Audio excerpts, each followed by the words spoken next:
Middle east में जारी युद्ध अब सिर्फ मिसाइलों का नहीं बल्कि दावों और सच्चाई की जंग बन चुका है। बता दें कि अमेरिकी राष्ट्रपति ट्रंप ने एक बहुत बड़ा दावा किया है और ये दावा ये था कि ईरान अब कभी भी न्यूक्लियर हथियार नहीं बनाएगा। लेकिन कहानी में ट्विस्ट बचा था।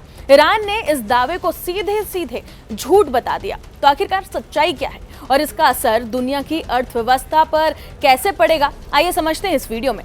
दरअसल बता दें कि अमेरिकी राष्ट्रपति ट्रंप ने ये कहा था कि अमेरिका और ईरान के बीच बहुत ही प्रोडक्टिव बातचीत हुई है और ईरान ने न्यूक्लियर हथियार न बनाने पर सहमति भी दे दी है। और इसी गुडविल जेस्चर के तहत अमेरिका ने ईरान के ऊर्जा ठिकानों पर हमले 5 दिनों के लिए रोक दिए गए और साथ ही स्ट्रेट ऑफ हॉर्मुज को खोलने की जो सीमा थी उससे भी समय सीमा को बढ़ा दिया गया। लेकिन बता दें कि तेहरान का जो जवाब सामने आया वो बिल्कुल ही उलट है।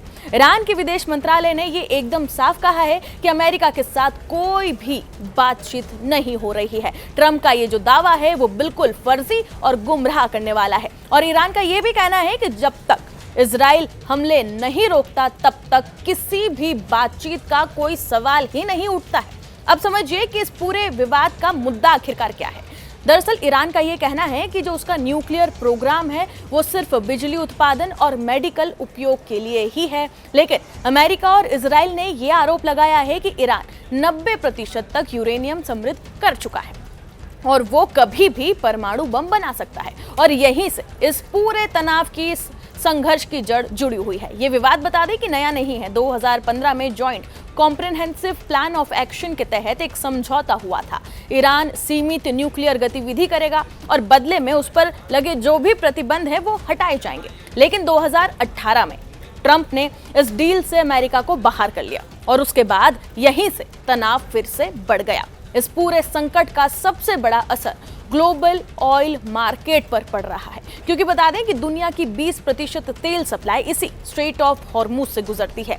ट्रंप के बयान के बाद तेल की कीमतों में मामूली गिरावट जरूर आई, लेकिन जब ईरान ने इनकार कर दिया तो उसके बाद फिर से ये बढ़ गई और भारत जैसे देशों के लिए महंगाई और ईंधन कीमतों का खतरा भी बढ़ गया है। अब समझिए कि ट्रंप ने ईरान के बारे में ऐसी बातें क्यों कही। तो एक्सपर्ट्स ये मानते हैं और एक्सपर्ट्स के मुताबिक इसके पीछे 3 बड़े कारण जो है वो सामने आए हैं। पहला है कूटनीतिक दबाव, ईरान को बातचीत के लिए मजबूर करना। दूसरा सैन्य रणनीति, समय हासिल करना और आर्थिक संकेत भी दिया गया कि तेल और बाजार को स्थिर करना, जो अब सबसे बड़ा सवाल बना हुआ है। अब क्या ट्रंप का ये दावा सच्चा है या फिर ये सिर्फ एक रणनीतिक चाल ट्रंप ने अपनाई है? क्योंकि बता दें कि ऊपर शांति की बातें जरूर हो रही है लेकिन युद्ध अब भी जारी है और आने वाले कुछ दिन ये तय करेंगे कि कूटनीति जीतेगी या फिर मिडिल ईस्ट एक और बड़े युद्ध में धकेल दिया जाएगा। फिलहाल इस रिपोर्ट में इतना ही। बाकी तमाम खबरों के लिए जुड़े रहें जी न्यूज़ के साथ।